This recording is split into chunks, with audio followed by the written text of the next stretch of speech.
ಕನ್ನಡ ನಾಡು, ಇದು ಕನ್ನಡಿಗರ ನಾಡಿಮಿಡಿತ. ಯಾವೊಂದು ಎಕ್ಸಿಟ್ ಪೋಲ್ಗಳಲ್ಲಿ ಮುಂಬೈನಲ್ಲಿ ಪ್ರಥಮ ಬಾರಿಗೆ ಬಿಜೆಪಿ ಶಿವಸೇನಾ ಪಕ್ಷಗಳಿಂದ NDA ಪಾರ್ಟ್ನರ್ಸ್ಗಳೇನಿದ್ದಾರೆ ಸಂಪೂರ್ಣವಾದಂಥ ಬಹುಮತ ಬರುತ್ತೆ ಅಂತಕ್ಕಂಥ ಎಕ್ಸಿಟ್ ಪೋಲ್ ನಿನ್ನೆ ದಿನ ನೀವೇ ಪ್ರಚಾರ ಮಾಡಿದ್ದೀರಿ. ಅದರ ರೀತಿಯಲ್ಲೇ ಇವತ್ತು ಮುಂಬೈನಲ್ಲಿ ಪ್ರಥಮ ಬಾರಿಗೆ ಬಿಜೆಪಿಯ ನೇತೃತ್ವದಲ್ಲಿ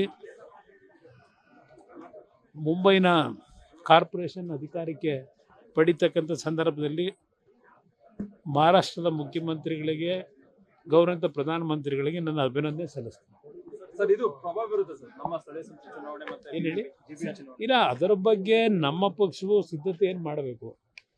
ಅದು GBA ಚುನಾವಣೆ ಅಷ್ಟೇ ಅಲ್ಲ, ಜಿಲ್ಲಾ ಪಂಚಾಯತಿ, ತಾಲೂಕ್ ಪಂಚಾಯತಿ ಚುನಾವಣೆಗಳು ಪಕ್ಷದ ಸಿದ್ಧತೆ ಏನಾಗಬೇಕು ಅದೆಲ್ಲದಕ್ಕೂ ನಾವು ಈಗಾಗಲೇ ತಯಾರಿ ಮಾಡ್ತೇವೆ. ಸರ್, ಈಗ ದೇವೇಗೌಡರು ಸ್ಥಳೀಯ ಸಂಸ್ಥೆ ಚುನಾವಣೆಯಲ್ಲಿ ಮೈತ್ರಿ ಇಲ್ಲ ಅನ್ನುವಂತ ಘೋಷಣೆ ಮಾಡಿದ್ದಾರೆ. ಈಗ GBA ಮತ್ತೆ ಸ್ಥಳೀಯ ಸಂಸ್ಥೆ ಎರಡು ನಿಮ್ ಮುಂದೆ ಇದೆ. ಮುಂಬೈಯಲ್ಲಿ ಆ ರೀತಿ ರಿಸಲ್ಟ್ ಬಂದಿದೆ. ನೀವೇನಾದ್ರೂ ಈಗ ಒಟ್ಟಾಗಿ ಹೋಗುವಂತ ಪ್ಲಾನ್ ಏನಾದ್ರು ಒಂದೇ ನಿಮಿಷ, ನಮ್ಮಲ್ಲಿ ಮುಕ್ತವಾದಂಥ ತೀರ್ಮಾನ ಇಟ್ಕೊಂಡಿದ್ದೇವೆ. ನಮ್ಮಿಂದ ಯಾವುದೇ ರೀತಿಯಲ್ಲಿ ಮೈತ್ರಿಯ ವಿಷಯದಲ್ಲಿ ಗೊಂದಲಕ್ಕೆ ಎಡೆ ಮಾಡಿಕೊಡಬಾರದು ಅನ್ನೋದು ನಮ್ಮ ಅಭಿಪ್ರಾಯ ಇದೆ. ಮುಂದಿನ ದಿನಗಳು ಯಾವ್ಯಾವ ಥರ ಒಂದು ರಾಜಕೀಯದ ಬೆಳವಣಿಗೆ, ಸ್ಥಳೀಯ ಸಂಸ್ಥೆಗಳ ಬಗ್ಗೆ ಸ್ಥಳೀಯವಾಗಿ ನಮ್ಮ BJP ನಾಯಕರುಗಳ ತೀರ್ಮಾನಗಳೇನಿದೆ ಇದೆಲ್ಲವನ್ನು ನೋಡ್ಕೊಂಡು ತೀರ್ಮಾನ ಮಾಡಬೇಕಲ್ಲ. ಇಲ್ಲಿ ಉದ್ದೇಶ, ನಮಗಿರ್ತಕ್ಕಂಥ ನನ್ನ ಉದ್ದೇಶ, ನಮ್ಮ ಪಕ್ಷದ ಉದ್ದೇಶ ಕಾಂಗ್ರೆಸ್ನ ದುರಾಡಳಿತ ಈ ರಾಜ್ಯದಿಂದ ಹೋಗಬೇಕು. ಅದಕ್ಕೆ ನಾವು ತಯಾರಾಗಿದ್ದೇವೆ. ಆ ವಿಷಯದಲ್ಲಿ ಎಲ್ಲ ರೀತಿ ಮುಕ್ತವಾದಂಥ ಅವಕಾಶ ಇಟ್ಕೊಂಡಿದ್ದೇವೆ. ಅದರಿಂದ ಆ ಸಮಿತಿ ಏನು ತೀರ್ಮಾನ ಆಗಬೇಕು, ರಾಜ್ಯಕ್ಕೆ ಒಂದು ಉತ್ತಮವಾದ ಆಡಳಿತ, ಅದರಲ್ಲೂ ಬೆಂಗಳೂರು ನಗರ ಹಲವಾರು ವರ್ಷಗಳಿಂದ ಡೆವಲಪ್ಮೆಂಟ್ ಅಂತಕ್ಕಂಥದ್ದು ಸಂಪೂರ್ಣವಾಗಿ ಸ್ಥಗಿತ ಆಗಿರೋದು ಅಷ್ಟೇ ಅಲ್ಲ, ಅಭಿವೃದ್ಧಿಯ ಹೆಸರಿನಲ್ಲಿ ಬರೀ ಲೂಟಿ ಆಗ್ತಾ ಇದೆ. ಕಸ ವಿಲೇವಾರಿಯಿಂದ ಹಿಡಿದು ಗುಂಡಿ ಮುಚ್ಚತಕ್ಕಂಥದ್ರಿಂದ ಹಿಡಿದು ಯಾವ್ಯಾವ ಥರ ಯಾವ್ಯಾವ ಪಕ್ಷಗಳ ನಡವಳಿಕೆ, ಯಾವ್ಯಾವ ಪಕ್ಷಗಳ ಕಾಣಿಕೆ ಏನಿದೆ ಈ ಬೆಂಗಳೂರು ನಗರದ ಅಭಿವೃದ್ಧಿಗೆ, ಬೆಂಗಳೂರಿನ ಇಂಥ ಒಂದು ಪರಿಸ್ಥಿತಿಗೆ, ಈ ವಿಷಯಗಳನ್ನೇ ಮುಂದಿಟ್ಕೊಂಡು ನಾವು ಜನಗಳ ಹತ್ರ ಹೋಗಬೇಕಾಗಿದೆ. ನೋಡೋಣ ಏನೇನು ಡೆವಲಪ್ಮೆಂಟ್ ಆಗುತ್ತೆ.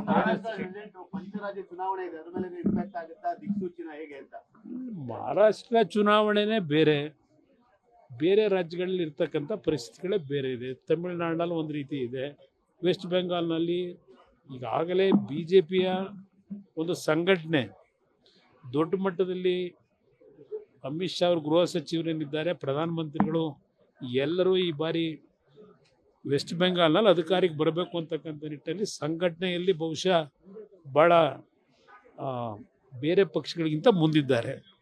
ಮುಂದಿನ ದಿನಗಳು ಏನೇನಾಗುತ್ತೆ ನೋಡೋಣ.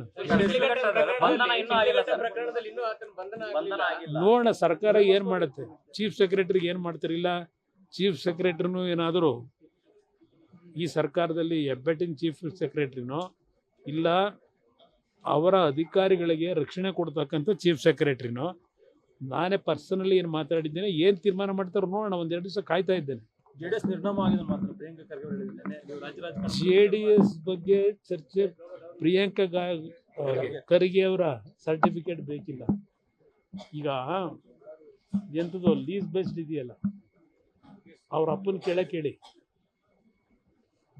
ಕಾಂಗ್ರೆಸ್ ಪಕ್ಷದಲ್ಲಿ ಇರ್ತಕ್ಕಂಥ ಮಂತ್ರಿಗಳು ಎಷ್ಟು ಜನ JDS ಇಂದ ಲೀಸ್ ಮೇಲೆ ತಗೊಂಡ್ರಿ, ಮುಖ್ಯಮಂತ್ರಿಗಳಿಂದ ಹಿಡಿದು ಎಷ್ಟು ಜನ ಮಂತ್ರಿಗಳು ಲೀಸ್ ಬೇಸಿಸ್ ಮೇಲೆ ನಿಮ್ಮ ಪಾರ್ಟಿಗೆ ತಗೊಂಡಿದ್ದೀರಿ, ಎಷ್ಟು ಜನ ಮಂತ್ರಿಗಳು ಮಾಡ್ಕೊಂಡಿದ್ದೀರಿ. ಇವತ್ತು ಒಂದು ಕಡೆ ಒಬ್ಬರು ಲೀಸ್ ಪೀರಿಯಡ್ ಮುಗಿದೋಗಿದೆ, ನಾನು ಮುಖ್ಯಮಂತ್ರಿ ಮಾಡಿ ಅಂತಾರೆ, ಇನ್ನೊಬ್ಬರು ಲೀಸ್ ಪೀರಿಯಡ್ ಮುಗಿದಿಲ್ಲ, ನಾನೇ ಮುಂದುವರಿತೀನಿ ಅಂತಾರೆ. ಮೊದಲು ನಿಮ್ಮ ಪಾರ್ಟಿ ಹಣ ಬರ. ಇವತ್ತು ಮಹಾರಾಷ್ಟ್ರ ಏನಾಗಿದೆ, ಮುಂಬೈನಲ್ಲಿ ಪ್ರಿಯಾಂಕಾ ಖರ್ಗೆ ಅವ್ರಿಗೆ ಹೇಳಲಿಕ್ಕೆ ಬಯಸ್ತೀನಿ, ಕರ್ನಾಟಕದ ಹಣೆ ಬರುವ ಮುಂದಿನ ಚುನಾವಣೆ ಇದೇ ಆಗೋದು. ಅಲ್ಲೆಲ್ಲ ಬಿಹಾರದಲ್ಲಿ RCD ತಗೊಂಡವರಲ್ಲ, ಈ ದುರಂಕಾರ ಬಿಡದೇ ಇದ್ದರೆ ಏನು ಅಭಿವೃದ್ಧಿ ಮಾಡಿದ್ದೀನಿ ಅಂತ ಹೇಳಿ ನಿಮಗೆ ಅಧಿಕಾರ ಕೊಡ್ತಾರೆ ಪ್ರಿಯಾಂಕಾ ಖರ್ಗೆಗೆ? ಅವ್ರ ತಂದೆ ಮೊನ್ನೆ ಏನು ಮಾತಾಡೋರೆ, ಕಲಬುರಗಿ ಯಾವುದೋ ಯಡ್ರಾಮಿನೋ ಯಾವುದೋ ಊರು ಭಾಷಣ ಮಾಡಿದ್ರಲ್ಲ, ನೀವು ಇಲ್ಲಿ ಹುಟ್ಟೋದು ಬೇಡ, ನಾನು ಅಲ್ಲಿ ಹುಟ್ಟೋದು ಬೇಡ, ನಮ್ಮ ಅಭಿವೃದ್ಧಿ ಮೈಸೂರು ಕನಕಪುರದಷ್ಟು ಮಾಡಿಕೊಟ್ಬಿಡಿ. ನೀವು ಮಾಡಿದ್ದೇನು? ಖರ್ಗೆ ಅವ್ರು 40 ವರ್ಷ ಇದ್ದರು, ಹಿರಿಯ ಖರ್ಗೆ. ಇವರು 8 ವರ್ಷ ಮಂತ್ರಿ,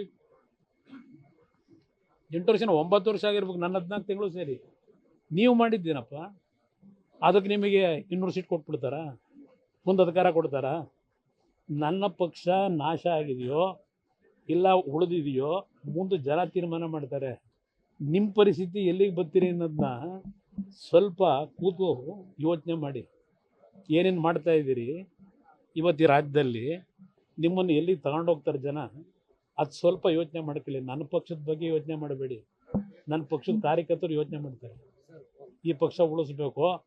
ಯಾಕೆಂದ್ರೆ ಗೊತ್ತಿದೆ ನನಗೆ, ಇಲ್ಲಿರ್ತಕ್ಕಂಥದ್ದು ಕಾಂಗ್ರೆಸ್ ನಾಯಕರಿಗೆ ಬೇರೆ ಪಕ್ಷದ ಬಗ್ಗೆ ಅವ್ರಿಗೇನು ತೊಂದರೆ ಇಲ್ಲ. ಇರೋದೇ ಜನತಾದಳ ಅವರಿಗೆ.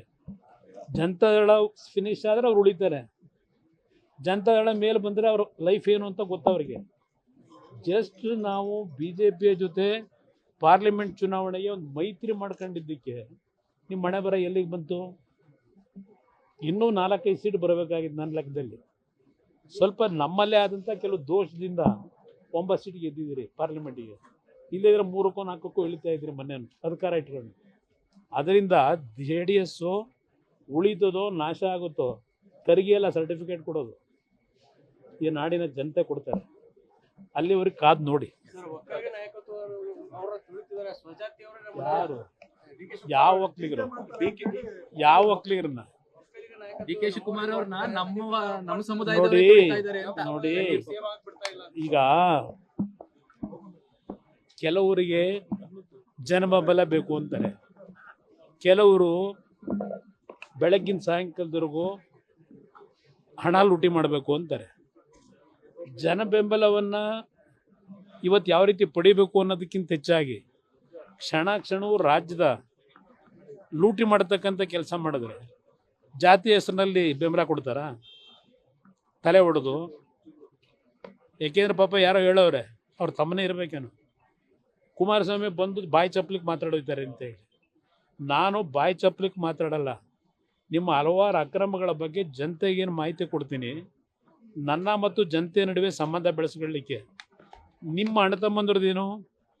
ಬೆಳಗ್ಗೆ ಎದ್ರೆ ಯಾರು ತಲೆ ಹೊಡಿಬೇಕು, ಯಾವ ಭೂಮಿಗೆ ಫೆನ್ಸಿಂಗ್ ಹಾಕಬೇಕು, ಯಾವ ರೀತಿ ಅಕ್ರಮವಾಗಿ ಸಂಪಾದನೆ ಮಾಡಬೇಕು, ಇದಕ್ಕೆ ಜನ ನಿಮಗೆ ಬೆಂಬಲ ಕೊಡ್ತಾರಾ? ನಿಮ್ಮದೊಂದು ರೀತಿ ಚಪ್ಪಲ, ನಂದೊಂದು ರೀತಿ ಚಪ್ಪಲ. ನಿಮ್ಗೆ ಹಣ ಮಾಡೋ ಚಪ್ಪಲ, ನನಗೆ ಜನ ಬೆಂಬಲ ಪಡೆಯೋದು ಚಪ್ಪಲ. ಇರೋ ವ್ಯತ್ಯಾಸ ಅಷ್ಟೇ. Yes sir.